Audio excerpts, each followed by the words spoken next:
नमो अरिहंताण, नमो सिद्धाणं, नमो आयर्याणं, नमो उवच्छायाणं, नमो लोये सब्बसागुणं, येषु पंच नमोकारो सब्बपापनाशनो मंगलानं च सव्येसिं परमं हवहि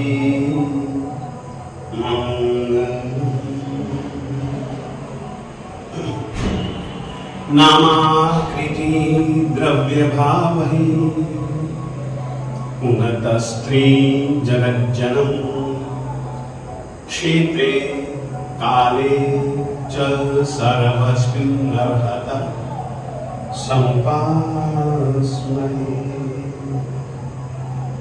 आदिमं पृथिवीनाथ मादिमं निष्परिग्रहम्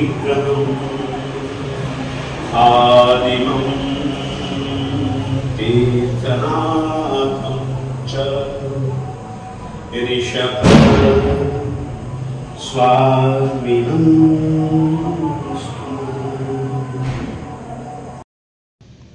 सोऽहं तथापि तव भक्तिवशान् मुनीश कर्तुं स्तवं विगतशक्तिरपि प्रवृत्तः प्रीत्यात्मवीर्यमविचार्य मृगो मृगेन्द्रम् नाभ्येति किं निजशिशो परिपालनार्थम्।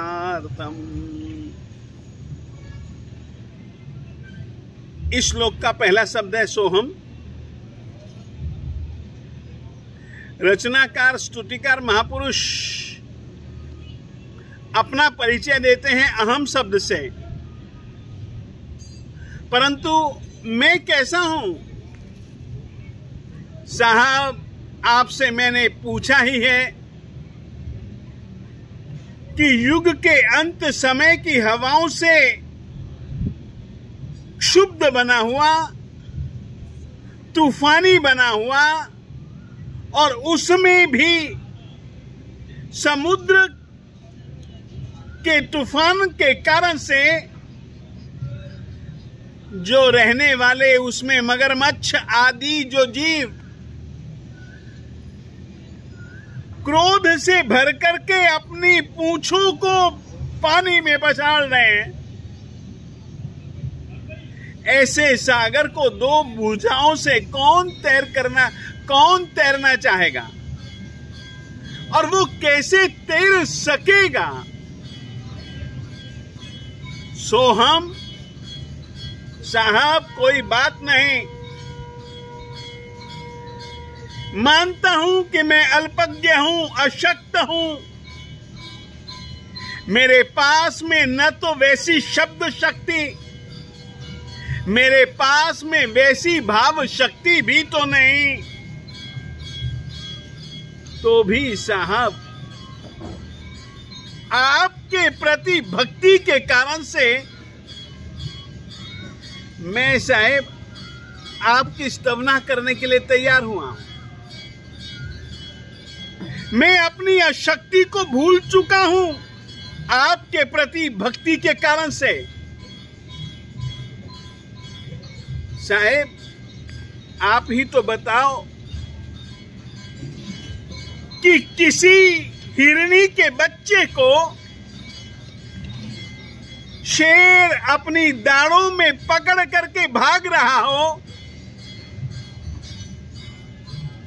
या पंजे से शेरनी या शेर हिरनी के बच्चे को दबा रहा हो, पंजा उसके ऊपर फेंक रहा हो, दबा रहा हो, ऐसे समय क्या हिरन या हिरणी क्या चुपचाप दर्शक बन करके रहती है?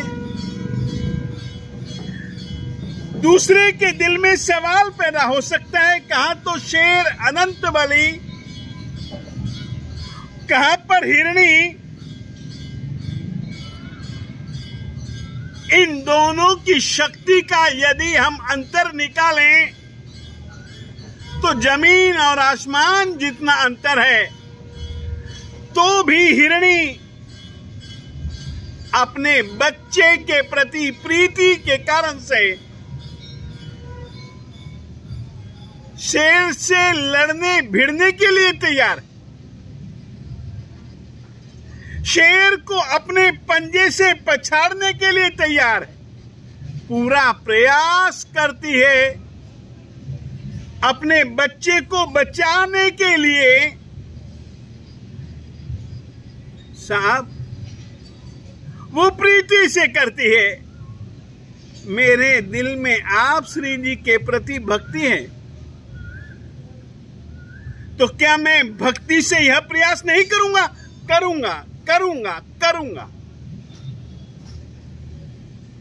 प्रीति और भक्ति में एक समानता जैसी चीज है। प्रीति के कारण से हिरनी अपनी अशक्ति को नहीं देखती, बस उसके दिल में भाव है कि मैं अपनी आंखों से अपने बच्चे को इस तरीके से नहीं देख सकते हूं। वो भीड़ पड़ती है ना, वह तो नहीं सोचती कि ये अनंत बली कहां और मैं थोड़ा सा अल्प बल मेरे पास, मैं सामने की कल्पना भी कैसे कर सकती हूं? नहीं नहीं नहीं, हिरनी नहीं सोच सकते। क्यों? क्योंकि उसके पास में अपने बच्चे के प्रति प्रीति का भाव है। साहब, प्रीति के समान मेरे दिल दिमाग में आपके प्रति भक्ति है। छोटी सी बात कहना चाहता हूं,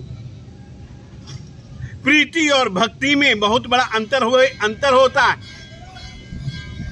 प्रीति में मोह होता है। अगर किसी दूसरे का बच्चा हो तो शायद उसकी मां जैसा प्रयास कर सकती है वैसी दूसरी हिरनी प्रयास नहीं करेगी,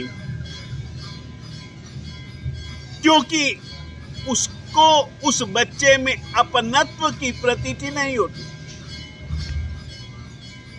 और सचमुच में किसी अपने के प्रति मोह आसक्ति प्रीति कहलाती है, जबकि भक्ति कुछ अलग चीज है। भक्ति भगवान के प्रति प्रीति और भक्ति में एक समानता कहना चाहते हैं आचार्य श्री मानतुंग सुरेश्वर जी महाराज साहेब। वे कहना चाहते हैं कि प्रीति और भक्ति में एक समानता यह है कि प्रीति के कारण से वह अपनी किसी भी चीज का अशक्त होते हुए भी अशक्ति का विचार नहीं करती।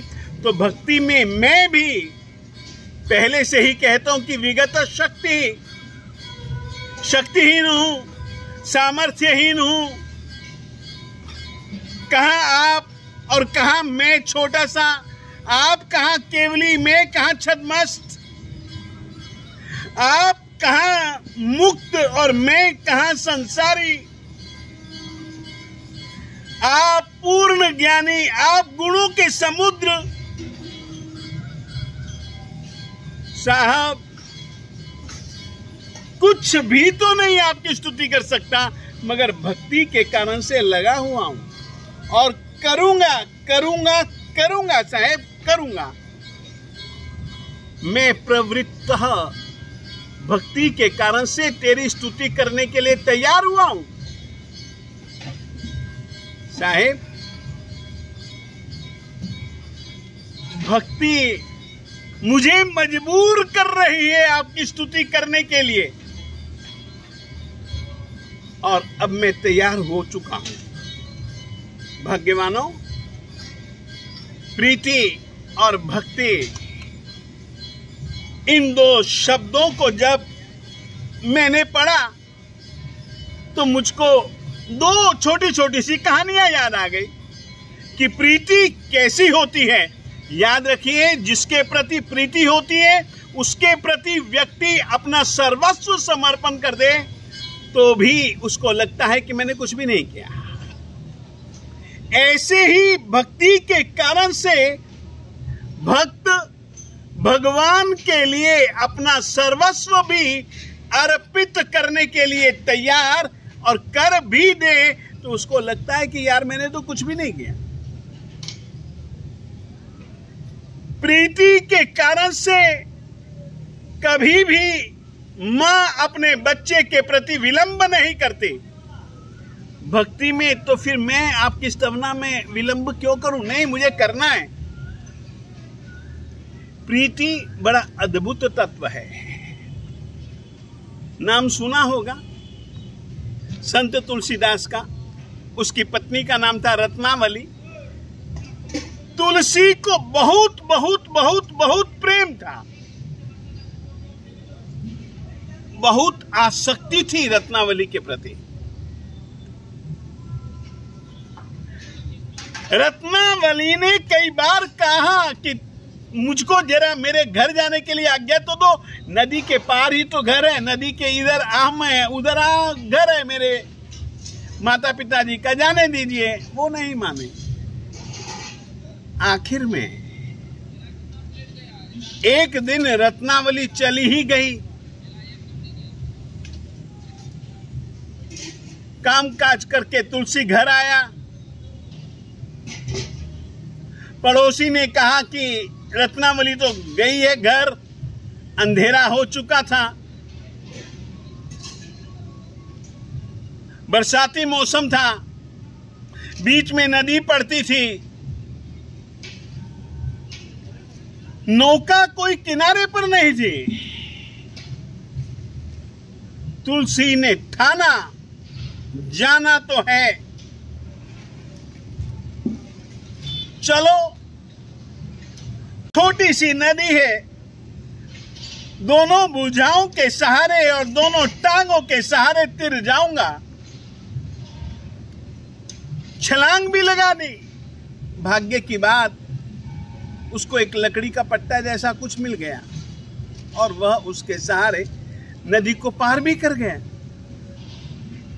नदी के किनारे पर ही रत्नावली का घर था। बरसाती मौसम के कारण से खिड़की दरवाजे सब बंद थे।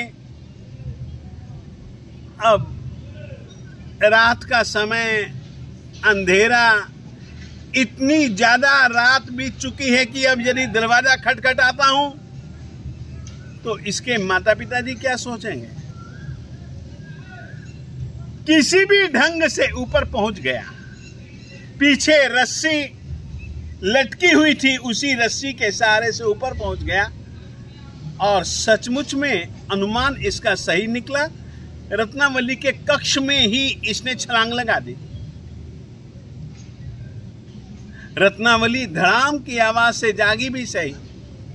तुरंत दीपक पर से उसने जो आवरण था उसको दूर किया, देखा तो तुलसी, तन भीगा हुआ। पूछा, आप इस समय कैसे आए? नदी में तूफान है। उसने कहा, बस तेरा प्रेम मुझको खींच लाया। अरे आए तो आए कैसे? तो उसने कहा, लक्कड़ मिल गई मुझको।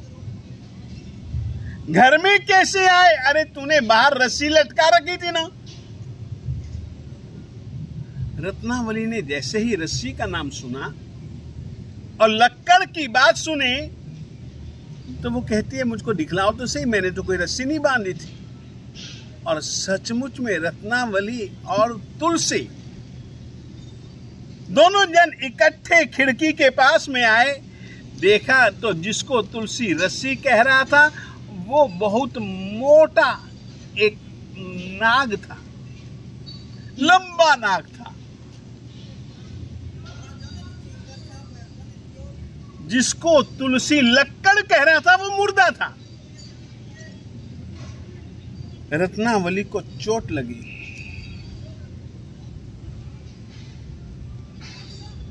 बिल्कुल चुप हो गई।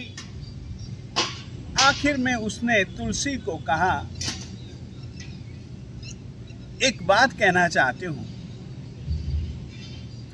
हाड़ चाम को दे हम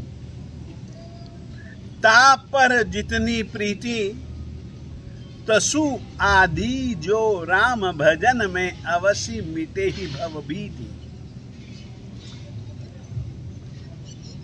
उसने अपने पतिदेव को कहा कि तुलसी, आपके दिल दिमाग में ये हड्डी, ये चमड़ी, ये मांस, ये मेद, अस्थि इत्यादि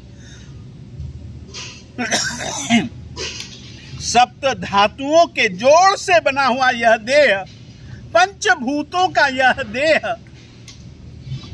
कहती हूं तुमको, इस देह पर जितनी तुमको प्रीति है ना, इससे आधी यदि तुमको राम के प्रति हो जाए तो ये जन्म मरण का चक्कर तो तुम्हारा टल जाएगा। और सचमुच में ये वचन ऐसा चुभा कि तुलसी ने रत्नावली को छोड़ दिया, संसार और सांसारिकता को छोड़ दिया और राम की भक्ति में लग गया। प्रीति ऐसी चीज होती है। बस आपको भी अपनी प्रीति को एक भक्ति का रूप देना है। प्रीति अपने किसी भी पदार्थ के प्रति, किसी भी व्यक्ति के प्रति मोह भरी आसक्ति, भक्ति परम और चरम स्थान पर पहुंचे हुए भगवान के प्रति अपने दिल दिमाग का समर्पण, बस उसके भजन में ही मस्त मस्त मस्त, उसके भजन के सिवाय और कुछ भी तो नहीं। बस इस ऐसी स्तवना, ऐसी भजना से उसको पाया जा सकता है जिस तरीके से तुलसी ने पाया। उसकी प्रीति भक्ति के रूप में परिवर्तित हुई। हमें भी अपनी प्रीति को भक्ति के रूप में परिवर्तित करना है तो जरूर परमात्मा की हम स्तवना कर सकेंगे। इतना ही नहीं, हम अपने आप को परमात्मा में विलीन कर पाएंगे। जिस समय भक्ति पैदा होती है, जिसके प्रति हमें उसके सिवाय और कुछ नजर ही नहीं आता, एक ऐसे ही दीवानी एक औरत भागी भागी जा रही थी। रास्ते में ही किसी बादशाह ने देखा कि अरे नमाज का समय हो चुका है, चलो नमाज अदा कर दें। तो उसने सेवकों को आज्ञा दी। सेवकों ने तुरंत कालीन बिछा दिया और वह तो लगा जी नमाज अदा करने को। और इतनी देर में वो औरत उसके कालीन पर पांव रखती हुई आगे बढ़ गई। पांव मिट्टी से सने हुए थे, पांवों की छाप बादशाह के कालीन पर पड़ी। बादशाह को मन में बड़ा गुस्सा चढ़ा और उसने मन में ही प्रण किया कि इस औरत को सजा तो देनी ही पड़ेगी। नमाज पूरी करने के बाद उसने अपने नौकरों को कह दिया, ये औरत गई है ना, ये जब लौटे इसको पकड़ करके मेरे सामने पेश किया जाए। नौकरों ने कहा ठीक है साहिब जी। औरत जैसे गई थी वैसे आई, बड़ी खुश खुश थी। सेवकों ने पकड़ा, विरोध करने पर भी सेवक उस महिला को बादशाह के सामने लेकर के गए। बादशाह ने कुछ सवाल पूछे। एक सवाल पूछा, तू यहां से गुजरी, मैं यहां पर बैठ करके नमाज अदा कर रहा था, क्या मैं तुझको नजर नहीं आया? क्या ये मेरा कालीन तुझको नजर नहीं आया? औरत ने कहा, साहब मुझे बिल्कुल नजर नहीं आया। क्यों? मेरे श्रीमान जी पतिदेव आज बहुत सालों के बाद जो विदेश गए थे, लौटने वाले थे, मुझको समाचार थे कि इतने बजे वे वहां आएंगे, तो मैं उनको देखने में बस भूल गई, दिखा ही नहीं मुझको आपका कालीन। न आप दिखे, न कोई नौकर दिखे। बादशाह ने सजा सुनानी चाहिए। महिला ने कहा, एक बात पूछना चाहते हूं, आप उस समय क्या कर रहे थे? तो उसने कहा, मैं नमाज अदा कर रहा था, खुदा की बंदगी कर रहा था। झूठ मत बोलो बादशाह, मेरा अनुभव है कि मैं एक हड्डी चमड़ी से मने हुए एक आदमी के प्रेम में पगली बनी हुई न आपको देख सकी, न आपके कालीन को, और आप कहते हो कि आप उसकी बंदगी कर रहे थे और आपको मैं नजर आ गई। ये कितना बड़ा झूठ है। सचमुच में परमात्मा की बंदगी करनी हो तो उसकी भक्ति में इतना डूबना ही पड़ेगा, सारी दुनिया को भूल करके हमें उसी का स्मरण करना, उसी के स्मरण में डूबे डूबे रहना। दुनिया चाहे पगली कहे, कहने दो, दुनिया की काहे को चिंता करते हो। कुछ तो लोग कहेंगे, लोगों की चिंता छोड़ करके हमें हमारी आत्मा का कल्याण और परमात्मा के अनंत उपकारों का स्मरण करते हुए हमें परमात्मा की भक्ति में क्षण क्षण पल पल बिताना चाहिए। और यह तभी शक्य है जबकि देवादिदेव जिनेंद्र परमात्मा के प्रति, परमात्मा श्री आदिनाथ स्वामी जी के प्रति आपके दिल में भक्ति पैदा होगी तो ही। और ये भक्ति मानतुंग सुरेश्वर जी महाराज साहब जी की यह स्तवना अपने आप में साक्षी है कि किन स्थितियों में वे भूल गए मैं जेल घर में हूं, भूल गए कि मेरा सारा शरीर जंजीरों से जकड़ा हुआ है, भूल गए कि राजा ने मुझको इस तरीके की सजा दी है। परमात्मा की कल्पना में, परमात्मा की मूर्त में डूबे डूबे डूबे डूबे स्तवना आगे बढ़ती है, आगे बढ़ती है, आगे बढ़ती है। अपने दिल दिमाग में भी आचार्य श्री मानतुंग सुरेश्वर जी महाराज साहेब जैसी भक्ति पैदा हो तो स्तवना तो उसमें से अपने आप पैदा हो जाएगी। इतना ही कहना चाहता हूं।